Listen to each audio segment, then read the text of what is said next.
देवानां च ऋषीणां च गुरुं काञ्चन सनिभं बुद्धिभूतं त्रिलोकेशं तं नमामि बृहस्पतिं।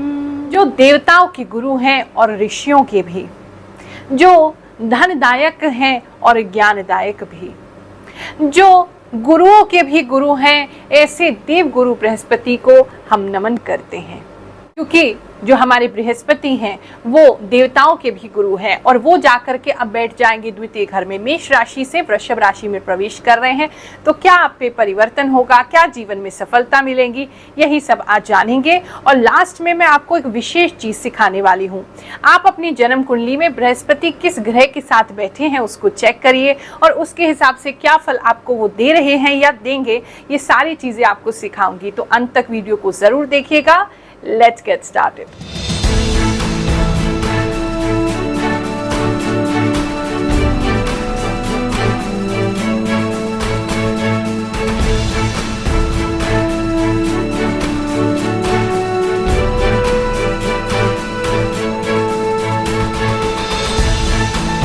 बृहस्पति ग्रह 1 मई को परिवर्तन कर रहे हैं। 1 मई 2024 को लगभग 1 साल तक इसमें बने रहेंगे। तो 18 मई 2025 को अब ये गोचर करेंगे।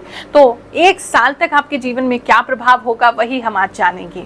ये जो राशिफल मैं आपको बताने जा रही हूँ आपकी राशि अनुसार बिल्कुल सटीक है, क्योंकि ये ज्योतिष की गणनाओं पर आधारित है और साथ ही मुझे जो भी आभास शक्ति है, जो भी भगवान की कृपा है, जो भी अपने गुरु का आशीर्वाद है, जो इंट्यूशंस मुझे आती है उसके बेसिस पे मैं आपको बताती हूँ।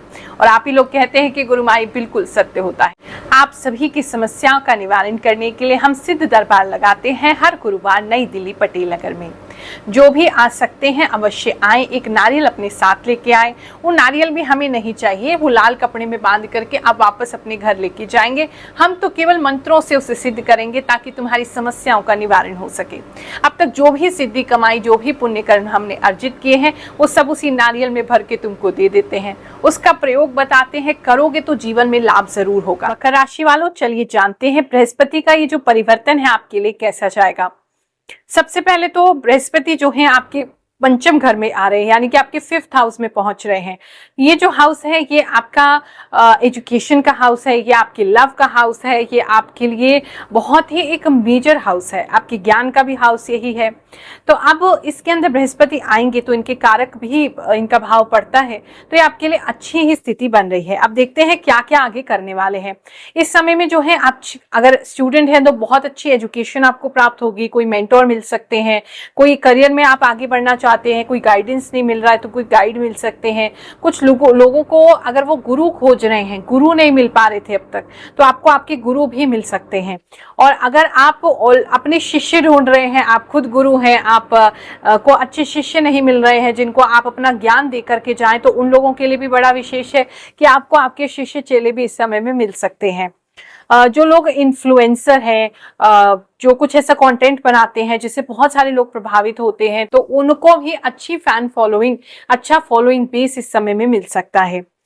इस समय में जो है आपका जो ट्रैवल के प्लान्स हैं वो थोड़े रुक सकते हैं। आप बीच बीच में थोड़ा सा ट्रैवल करेंगे, फिर उसमें कोई अड़चन आ जाएगा, फिर रुक जाएंगे। या अगर बाहर जाने का प्लानिंग कर रहे हैं तो वहां थोड़ी सी रुकावट आ सकती है, फिर वो बन जाएगा, फिर थोड़ी रुकावट आ जाएगी। इस तरह का कुछ सिचुएशन आपके लिए बन रहा है। अगर आप अपने जन्म स्थान से दूर कहीं जाना चाहते हैं, वहां बसना चाहते हैं, तो उसके योग बने हुए हैं। इस समय में जो है आपके अंदर एक बॉस जैसी फीलिंग आएगी। आप दूसरों को एक पिता की तरह गाइड करेंगे, एक टीचर की तरह गाइड करेंगे। आपके अंदर एक थोड़ी मैच्योर फीलिंग आने लगेगी, तो आप दूसरों को उस तरीके से सलाह मशवरा देने लगेंगे, चाहे वो मांगे या ना मांगे। और अपने बच्चों के साथ आप बहुत स्ट्रिक्ट हो जाएंगे। आपके काम की बात करें तो इस समय में आपको काफी सारा काम मिलने वाला है। इतना काम कि आप उस काम को खुद मना करेंगे। आपके पास काम इतना होगा कि आपको मना करना पड़ेगा, और वो जो काम है फिर वो आपके शत्रुओं को या विरोधियों को प्राप्त हो सकता है। इस समय में प्रेम जो है वो प्रेम आपका बढ़ने लगेगा। अगर आप किसी को पसंद करते हैं तो आप उसको अपने प्यार का जो है इजहार कर सकते हैं। आप उसको बता सकते हैं कि आप उनसे प्रेम करते हैं, व्यक्त कर सकते हैं अपनी भावनाएं। ऐसा काफी लोगों के लिए दिखाई दे रहा है। इस समय में इन्वेस्टमेंट अगर आप करते हैं तो वो इन्वेस्टमेंट आपके लिए अच्छी जाएगी। इस समय में काफी अच्छा इन्वेस्टमेंट कर सकते हैं, प्रॉपर्टी में कर सकते हैं, रियल एस्टेट में कर सकते हैं आप। अगर खुद आपकी कंस्ट्रक्शन कंपनी है या आप ऑलरेडी उस तरफ को सोच रहे हैं तो उसमें भी इन्वेस्टमेंट करना, कोई नया प्रोजेक्ट लेना आपके लिए काफी अच्छा रहेगा। इस समय में जो है आपको काफी मल्टीपल जगहों पे आप इन्वेस्ट करते दिखाई दे रहे हैं, थोड़ा थोड़ा जगह जगह पे आप इन्वेस्ट कर रहे हैं, जिससे आपको गेन और प्राप्ति हो रही है।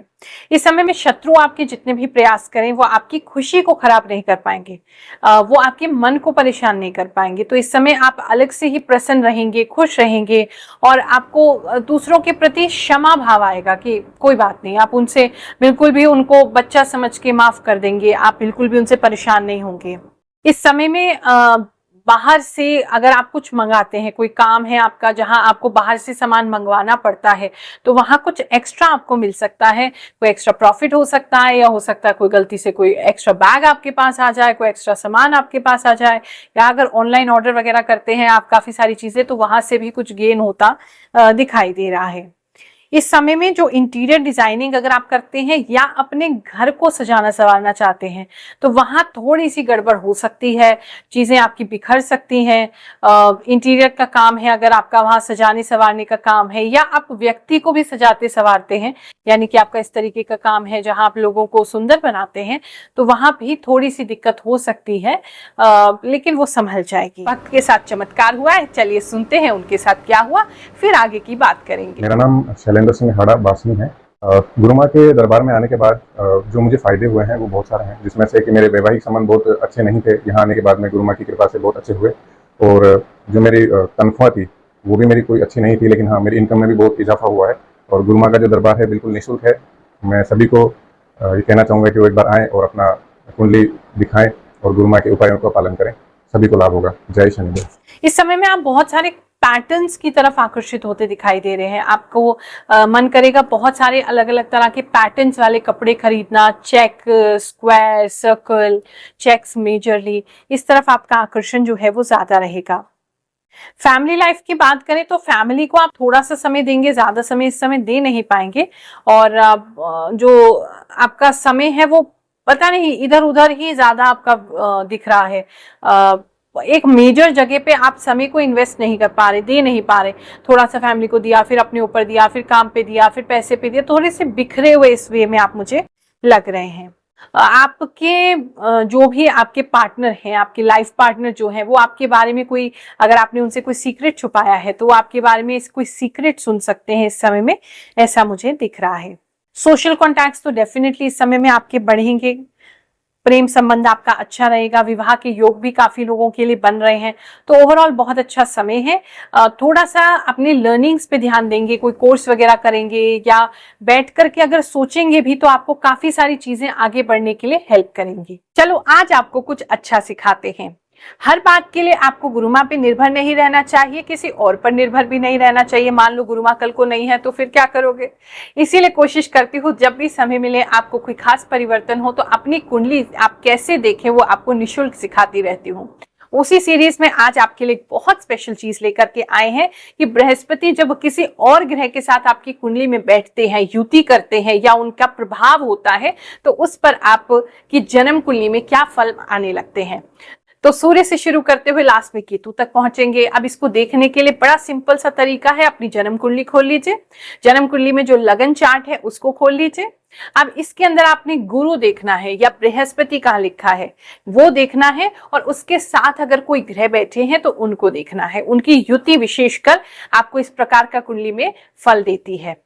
अगर आपकी जन्म कुंडली में गुरु और सूर्य की युति है, यानी वो दोनों साथ में बैठे हैं या उनका विशेष प्रभाव एक दूसरे के ऊपर पड़ रहा है, तो ऐसी स्थिति में गुरु जो है वो ज्ञान के कारक है और सूर्य जो है वो आत्मा के कारक है। तो ऐसी स्थिति में क्या होता है कि आपकी आत्मा जो है वो ज्ञान की तलाश में रहती, खोजती रहती है। आप बहुत जिज्ञासु होते हैं, आपका मन करता है कि कुछ ना कुछ सीखते रहे, बहुत ललायत होते हैं सीखने के लिए, एजुकेशन के लिए, नॉलेज के लिए।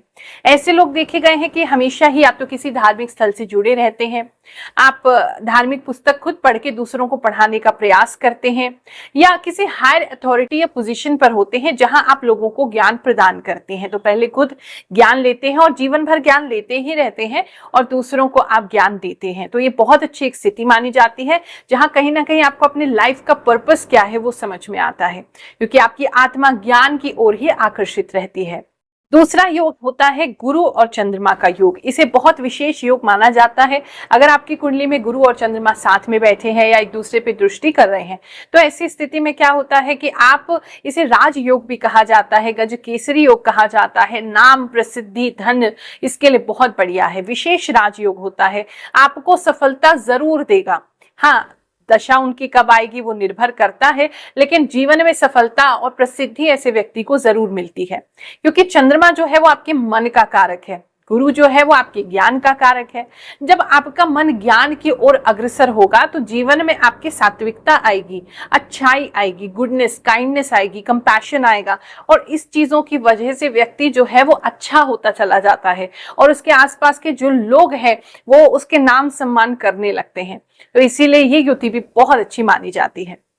तीसरी युति बनती है गुरु और मंगल की। अगर आपकी जन्म कुंडली में गुरु के साथ मंगल बैठे हैं या आपस में दृष्टि कर रहे हैं, तो ऐसी स्थिति में क्या होगा, मंगल जो है वो आपकी वीरता के कारक है, वो आपके करेज के कारक है, बोल्डनेस के कारक है, वो फिजिकल एक्टिविटीज के कारक है, और गुरु जो है वो ज्ञान के कारक है। तो ऐसे में व्यक्ति जो है अपने शरीर के प्रति बहुत सजग हो जाता है, बहुत ज्यादा कॉन्शियस हो जाता है, वो अपनी फिजिकल एक्टिविटीज अच्छा करेगा, उसे अपने शरीर के बारे में ज्यादा ज्ञान होगा, वो ज्ञान दूसरों को भी बांट सकता है। अगर आप देखते हैं किसी का बहुत अच्छा जिम है या बहुत अच्छा वो योग सिखाता है कोई व्यक्ति, तो ऐसी स्थिति में जान लीजिए कि ऐसी युति उनकी जन्म कुंडली में जरूर होगी, क्योंकि जब आपको ज्ञान मिल गया शरीर के बारे में, जीने के बारे में, कैसे इस बॉडी को आपने हेल्दी रखना है, कैसे फिट रहना है, क्या फिजिकल एक्टिविटीज करनी है, तो हमारी आयु जो है बहुत बढ़िया हो जाती है, हेल्थ बहुत अच्छी हो जाती है, आरोग्य हम प्राप्त करते हैं। तो इसीलिए ये युति बहुत ही अच्छी मानी जाती है। व्यक्ति की आयु तो लंबी होती है, साथ में क्रोध पर नियंत्रण भी कराती है। व्यक्ति को ज्ञान आ जाता है कि गुस्सा कब करना है, कितना करना है, किस पर करना है, वो क्रोध को भी वश में कर लेता है। बहुत ज्यादा चंचल स्वभाव नहीं रहता है, बहुत ईगरली, बहुत जल्दी जल्दी निर्णय नहीं लेते हैं, जो भी करते हैं बड़ा सोच समझ के ठहराव के साथ करते हैं। चौथी स्थिति है गुरु और बुध की। इसके अंदर अगर आपकी जन्म कुंडली में बुध और गुरु साथ में बैठे हैं और या फिर एक दूसरे को दृष्टि दे रहे हैं, देख रहे हैं, तो ऐसी स्थिति में भी जो बुद्धि है वो आपकी ज्ञान के प्रति आकर्षित रहती है। आपका जो इंटेलेक्ट है, जो इंटेलिजेंस है, वो हमेशा ही हायर नॉलेज चाहती है, जो किताबों में है केवल वही ज्ञान नहीं, उससे ऊपर कुछ चाहती है। तो आप उसकी खोज में हमेशा लगे रहोगे। ये व्यक्ति जो भी होते हैं, हमेशा ही ऐसे जातक दूसरे व्यक्ति को बहुत अच्छा ज्ञान देते हैं, बहुत अच्छा एडवाइस देते हैं, हमेशा हायर पोजीशन पे देखे जाते हैं, किसी स्कूल या इंस्टीट्यूशन या कॉलेज या उसमें आपके किसी बड़े ऑर्गेनाइजेशन में हेड होते हैं, जहां इनकी बुद्धि जो है वो बहुत ज्यादा, लोग इनको ज्ञानी मानते हैं, इनकी बुद्धि बहुत अच्छी होती है, अपनी बात, ये ज्ञान की बात बहुत अच्छे से रख सकते हैं, शब्द भी इनके पास होते हैं। तो ऐसी स्थिति भी हायर नॉलेज के लिए, हायर विजडम के लिए, ज्ञान प्राप्ति के लिए बहुत अच्छी मानी जाती है। ऐसे में बुद्धि जो है ज्ञान के कंट्रोल में चली गई है, तो आपकी बुद्धि बिल्कुल भी चंचल नहीं रहती है, स्थिर रहती है, मन बहुत ज्यादा भटकता नहीं है, बुद्धि बहुत ज्यादा आपको इधर उधर नहीं लेके जाती, बड़ा फोकस बना देती है। तो ऐसे लोग गंभीर भी होते हैं और बहुत इंटेलेक्चुअल होते हैं। पांचवी स्थिति है जहां गुरु शुक्र के साथ मिलते हैं, यानी शुक्र और गुरु अगर एक घर में बैठे हैं या फिर इनकी दृष्टि हो रही है, तो ऐसी स्थिति में क्या होता है, गुरु देवताओं के गुरु हैं, शुक्र जो है वो दैत्यों के गुरु हैं।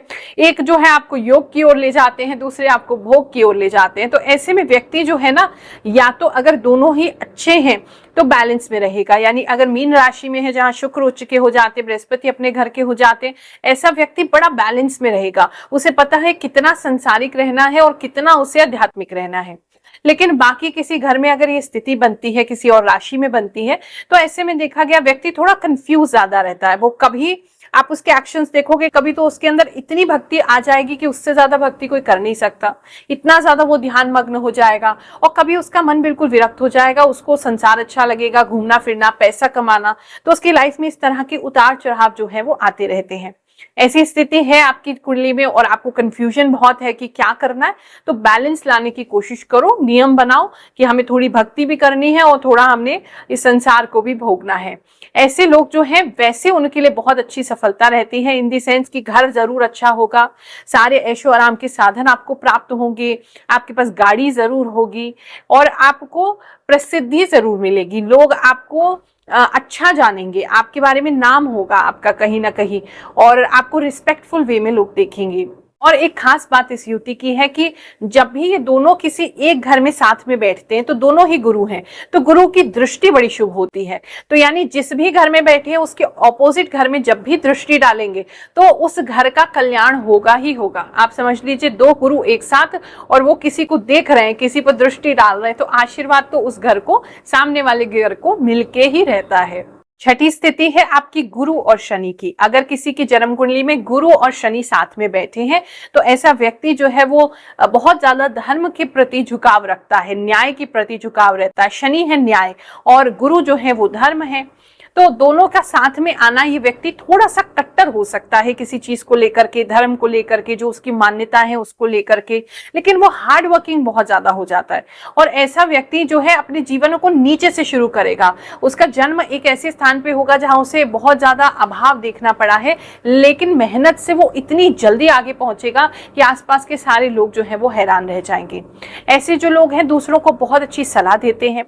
अगर हीलिंग का वर्क करेंगे, आप लाइट वर्कर हैं, आप दूसरों को अच्छा सा कुछ सलाह देते हैं, किसी तरह का कंसल्टेशन करते हैं, काउंसलिंग करते हैं, किसी एनजीओ से जुड़ते हैं या धार्मिक किसी संस्था को हेड करते हैं या आप सन्यासी हो जाते हैं, तो ये योग बहुत अच्छा फलता है। और कार्य स्थान पे ऐसे लोग हमेशा ही प्रसिद्ध होते हैं, अपना अच्छा करते ही करते हैं। कार्य स्थान पे इनको लाभ की प्राप्ति जरूर होती है, बस संघर्ष जरूर करवाते हैं शनि और विरक्ति जरूर देते हैं कि आपको धन की तरफ ज्यादा आकर्षित आप नहीं होंगे, थोड़ा विरक्त होकर के आप काम करते हैं। अब बात करते हैं गुरु और राहु की। अगर आपकी जन्म कुंडली में राहु और गुरु की स्थिति साथ में बन रही है, साथ में एक घर में बैठे हैं या एक दूसरे पर दृष्टि रखते हैं, तो ऐसी स्थिति में जो गुरु हैं वो तो आपको पता ही देवताओं के गुरु हैं, धर्म के स्वामी हैं, और राहु जो है वो दैत्य हैं। अब ऐसे में व्यक्ति जो है वो चांडाल दोष से पीड़ित होता है। कुछ स्थितियों में राजयोग भी इसे कहा गया है, लेकिन कुछ स्थिति में अगर ये युति आपकी बन रही है, लगन में बन जाए, किसी अच्छी राशि में, या फिर ये बन जाए आपकी चौथे घर में, सप्तम में या दशम में, तो इसमें राजयोग फलित हो सकता है। अगर गुरु अच्छा है और गुरु की डिग्री अच्छी है, वो राहु का अपने साथ ले लेता है तो बहुत बढ़िया रहेगा। लेकिन अगर राहु की डिग्री ज्यादा है और गुरु दब जाते हैं या फिर गुरु किसी बुरी राशि में बैठे हैं, नीच राशि में बैठे हैं, तो आपको लाभ नहीं मिलेगा। और अगर ये स्थिति आपकी 6, 8, 12 में से कहीं भी बन रही है, गुरु खराब हो रहे हैं, तो कभी भी अच्छा रिजल्ट नहीं देगी। व्यक्ति अगर नेगेटिव बात करे तो कंफ्यूज बहुत रहता है, ज्ञान बहुत है, जानता सब कुछ है, लेकिन कर कुछ नहीं पाता है। वो अपने आप को ठीक से एक्सप्रेस नहीं कर पाता है, हमेशा ही धर्म के विरोध में चलता है, जो भी सही है वो उसको सही लगता नहीं है। अच्छे योग की बात करें तो ऐसा व्यक्ति जो है वो काफी आगे बढ़ सकता है और धर्म को भी काफी आगे बढ़ा सकता है और कुछ नया कर सकता है। आपको कुछ जो पहले आपने नहीं देखा संसार में, वो कुछ ऐसा भी करके दिखा सकता है, धर्म को नई ऊंचाई भी दे सकता है। अब बात करते हैं गुरु और केतु की। अगर ये स्थिति आपके जन्म कुंडली में है कि गुरु के साथ केतु बैठे हुए हैं, तो ये स्थिति बहुत अच्छी मानी जाती है, मोक्ष कारक मानी जाती है। इस स्थिति के बारे में विशेष मुझे इसलिए पता है क्योंकि मेरी जन्म कुंडली में भी यही स्थिति बनती है, पंचम में गुरु और केतु साथ में बैठे हैं। तो ऐसा व्यक्ति जो है वो हर चीज में रहते हुए भी हर चीज से विरक्त रहता है, क्योंकि केतु जो है वो अलगाव देते हैं, डिटैचमेंट देते हैं, हम किसी चीज से जुड़ने नहीं देते हैं।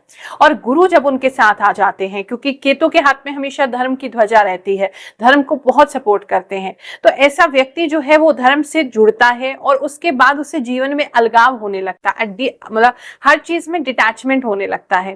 तो ऐसा व्यक्ति जो है वो डिटैच अगर रहेगा तो उसके जीवन में बहुत उन्नति होगी, बहुत तरक्की होगी, धार्मिक होता है। ऐसा व्यक्ति अपने जीवन में मोक्ष को प्राप्त कर सकता है, जीते जी मुक्त हो सकता है। बहुत अच्छी ये स्थिति है। इस स्थिति में एक विशेष बात यह है कि व्यक्ति धार्मिक से ज्यादा आध्यात्मिक होता है, यानी कि शून्य की तरफ जाने लगता है। उसको मौन रहना ज्यादा पसंद होता है, एकांत में रहना ज्यादा पसंद होता है और अध्यात्म ज्यादा पसंद होता है। यानी कि वास्तव में सृष्टि कैसे बनी और उन सभी तत्वों का ज्ञान उसको आने लगता, आत्मज्ञान विशेषकर उसको होता है। अगर ये स्थिति आपकी 8 और 12 में बन जाए तो बहुत ही अच्छा माना जाता है। यहाँ से कहा जाता है कि आप बहुत ज्यादा डीप नॉलेज आप इस संसार की अटेन करेंगे और उसके बाद मोक्ष की प्राप्ति जरूर करेंगे। ये जो बृहस्पति का ट्रांजिट है, जो इनका गोचर है, आप सबके लिए बहुत शुभ जाए। मैं यही प्रभु से प्रार्थना करती हूँ, बृहस्पति देवता से खास प्रार्थना करती हूँ, आप सभी को आशीर्वाद देती हूँ। आप सभी अपने जीवन में खुश रहिए, स्वस्थ रहिए। जय शनिदेव, जय श्री कृष्ण।